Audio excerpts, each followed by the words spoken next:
Hello, Amy Elizabeth, somatic and intuitive healer here, popping in to just share some things.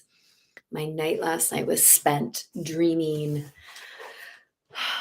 um, about Chiron and the sun shining on Chiron. And then I checked on the astrology, and this full moon that we're having on the 5th of April is the sun is conjunct Chiron. So, feeling into that, my whole night was spent journeying into this healing. And that healing is really about shifting our relationship to power. I'm going to back up though a little bit and look at, excuse me, the astrology of today and how it leads into and supports the astrology of this full moon on Wednesday, the 5th. So today is Monday, April 3rd. And today, Mercury is going to shift into Taurus. So Mercury has already been in a square with Pluto, who is at 0 degrees of Aquarius. And as these two players Mercury shifting into Taurus, that puts them both into fixed signs. This slow to change energy. Pluto in Aquarius, though, is asking us to face our taboos. Mercury in Taurus really is inviting us to slow down and to feel before we flap our jaws. Because we do love flapping our jaws. We want everybody to hear us, to see us, to validate us.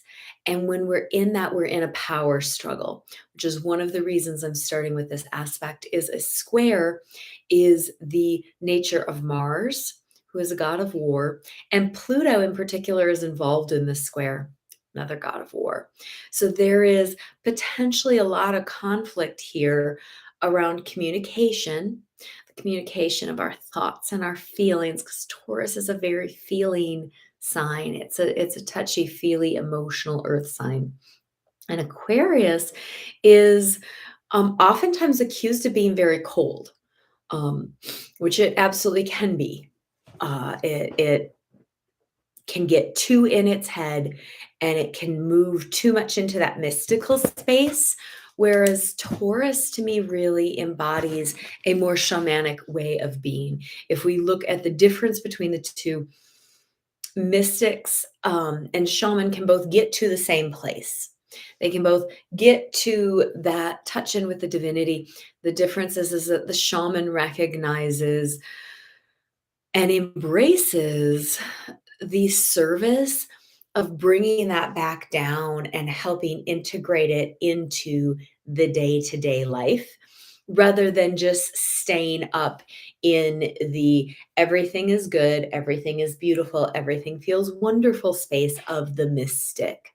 So there's the difference. And we've got Pluto kind of hanging out in that mystic space.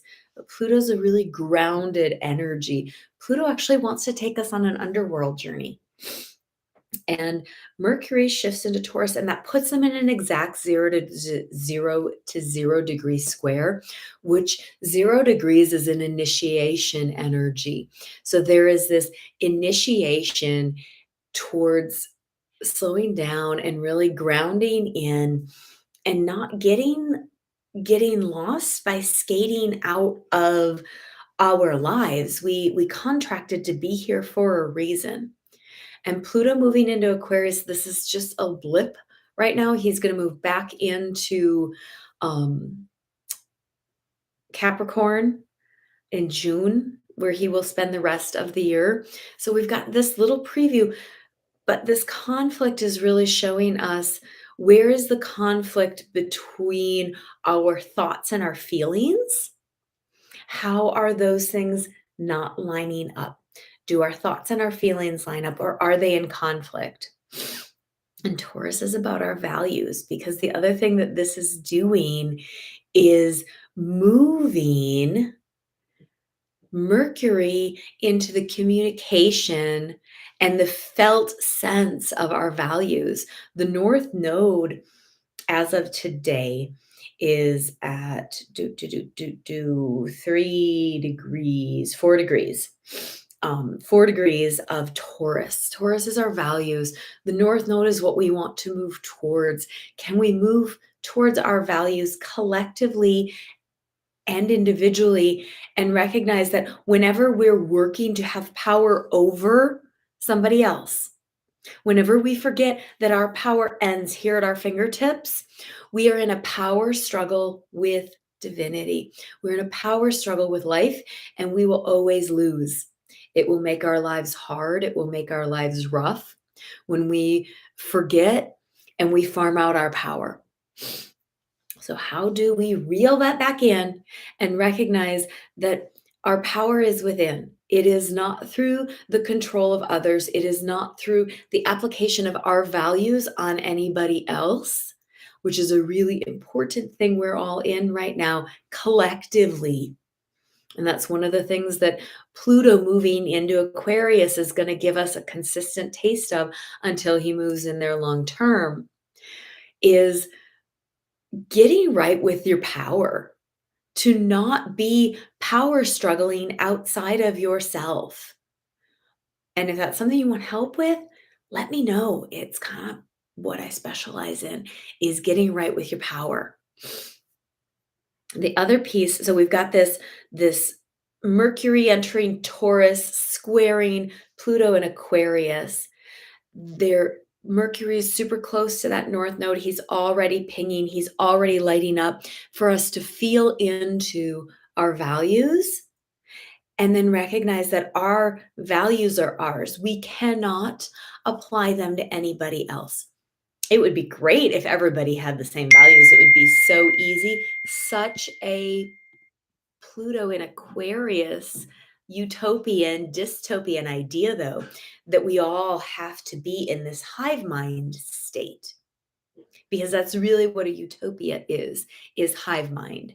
Utopia, dystopia is one of the shadows of Aquarius, is an idea that we can all get to the same place. It eliminates independent thinking, though. It eliminates innovation, which is really what Aquarius is about, is innovation. So moving on to the next piece that is happening today is that Mars in Cancer is going to trine with Saturn in Pisces. So Saturn moved into Pisces on March 7th and has asking us to create more structure that has more flow, that has more contact with our emotions. Mars then moved into Cancer on, it was a hard day, I should remember this, the 24th. So Mars moved into Cancer on the 24th, activating our emotions. So we've got these two watery signs and these two what are traditionally considered malefics in these watery signs trying each other. There's a lot of support here between these two. Saturn is asking us to work. He is our work ethic. He's our work value. He's our willingness to do the hard work. He is also our restriction, and he's our inability to do the work to clean up our messes. He's our inability. He restricts us. Whereas Mars is about taking action, and particularly Mars's favoriteest thing is taking action towards the things that we desire. And now when I use the word desire, I am talking about the word that is rooted in the Latin root of the stars. It's big, cosmic desire, destiny level desire, not our little human piddly, oh, I just want everything to be easy and feel good. And I want that car, and I want a big house, and I want to do not little desires, big desires. So they're trine, which puts them also in a grand trine with the South Node. So really releasing our grasping at material control, grasping at control, grasping at material things that hold us down and make us small and allow us to get stuck. Grasping, letting go of grasping at the idea that we can restrict, here's the Saturn piece, Saturn in his shadow, that we can take action to restrict anybody else. Letting go of that. That is getting right with our own personal power. And this also puts both Mars and Saturn into a sextile, the creative movement towards what we actually value. Most often, when we see and experience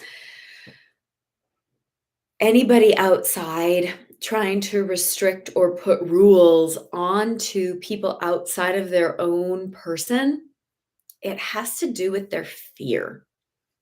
And this is really Saturn and Mars in their shadow working together, stirring up the fear. So when I see this aspect and I feel into this aspect of both Saturn and Mars, who in their light, Saturn is the willingness to work, the willingness to create any structure and to recognize that our power sits within. And Mars is this energy to take action and movement towards what we most desire. So this sextile has got Saturn and Mars coming into creative action with the North Node in Taurus. The North Node in Taurus is asking us to get right with our values and not apply them to anybody else. That's clean working it. When we're trying to push our values on other people, telling them that, well, you know what? We can't do drag queen story hour. That's not okay. That doesn't align with our values. We are not going to teach critical race theory. That is trying to force values that you don't have any business forcing. So I'm really loving these aspects that lead up to this full moon because on the 5th, the moon's going to be in Libra, exactly opposite the sun in Aries. Libra and Aries, this is the individual versus the harmony of the collective. With the moon in Libra, it's asking us to feel into harmony. It's asking, I made all these fabulous notes over here. What did I write? It's asking us to feel into balance. How could we expand? And with Mars and Saturn, because on the day of the full moon, Mercury is going to conjunct the North Node, really bringing in the communication around what our values are, being able to help us see, wow, I'm talking this, but I'm living this. Because I'm living from fear in some way, shape, manner, and form. Everybody does it. It's a thing. We all have places where our fear drives the bus, and we decide that through that fear, we are going to force others into our way of being. The other thing that is really lighting up this moon on Wednesday is that the sun is going to be a degree away from Chiron. And on the other side of that is Jupiter. So, Chiron, for those of you that have heard me kind of go on and on about things, Chiron is the wounded healer. And Chiron represents our own core wound. And when we look at it in a chart, there's our own core wound. Here is where it is in our lives. Here is where it occurred. Here is how we work with it. When we look at Chiron in the sky, that is our collective core wound. With Saturn involved in this, Mars involved in this, the nodal axis involved in this, Libra, Aries, Jupiter, and Chiron, we have such a potent opportunity here to really deeply investigate our relationship with power, how our struggle and our grasping for the control of people outside of us is really about our own wounding. And the sun is right here snuggled up with Chiron, pointing out, shining a light on Hey, do you see this place where you're hurting? Do you see how this place where you're hurting, where you're scared, where you're closed off, where you're unwilling to make change, where you're unwilling to investigate, where you're unwilling to be curious is actually why you're hurting? That right there, that is why you're hurting. So, with that light shining on there, with Jupiter there making it bigger, with the moon at the other end of this holding it and reflecting and saying, hey, let's find some balance and some harmony because this is about us as individuals. It's happening in Aries. The Sun Chiron Jupiter conjunction is happening up in Aries, which is the sign of the individual. The moon, the sign of the people, the sign of our security, the sign of our safety. You would almost go as far as to say the sign of the human tribe. And I'm going to say human tribe. I'm going to say nature tribe because we are all a part of nature. We are all a part of this macroorganism, and how we choose to heal ourselves. And a big, huge part of that is getting right with our own power, not trying to take power over others. So that's kind of an overview of this moon. It has huge, huge healing potential because our friend Jupiter, joy, optimism, expansion is there blowing up, shining a light. The sun is there shining a light on that core wound. Mars is there saying, I'm ready to take action. Saturn is there saying, I'm ready to do the work. Mercury is saying, this is how you could feel if you lived and embodied your values. And empowerment is not ever power over anybody else. It is owning and holding our own power. So, for those of you that have interest in Women's Circle, I also want to touch in a little bit on Magdalene here. Our friend Magdalene, who we're working with for the month of March, is at 25 degrees of Aquarius. And she is in a sextile with Eris over at 24 degrees of Aries. Eris is the goddess of chaos. Many of you are familiar with a story that involves the apple and the phase for the fairest of them all. That story, that fairy tale, is actually rooted in the mythology surrounding Eris as a goddess. She is Ares' twin sister. She's a dark goddess. She is creative chaos. She's the ability to get up in a really high place, the place of the condor, as we call it in shamanism, and see a bigger picture and recognize that the repeat is bigger. But when we're in our little human self and we're worried about being scared and we're worried about holding on to what we have, it feels like chaos. When we can move into a higher shamanic state, that allows us to see the bigger picture.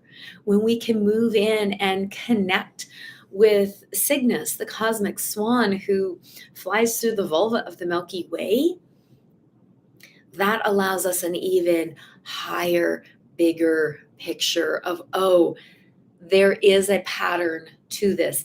And when we can start to see those patterns, when we can start to work with those patterns, things get cleaner and clearer, which brings me to Magdalene. Excuse me. Magdalene is, of course, the church turned her into the sacred prostitute. And anyone who understands anything about Judaism knows that a prostitute would never be allowed to wash a dead body. That's the job of a wife.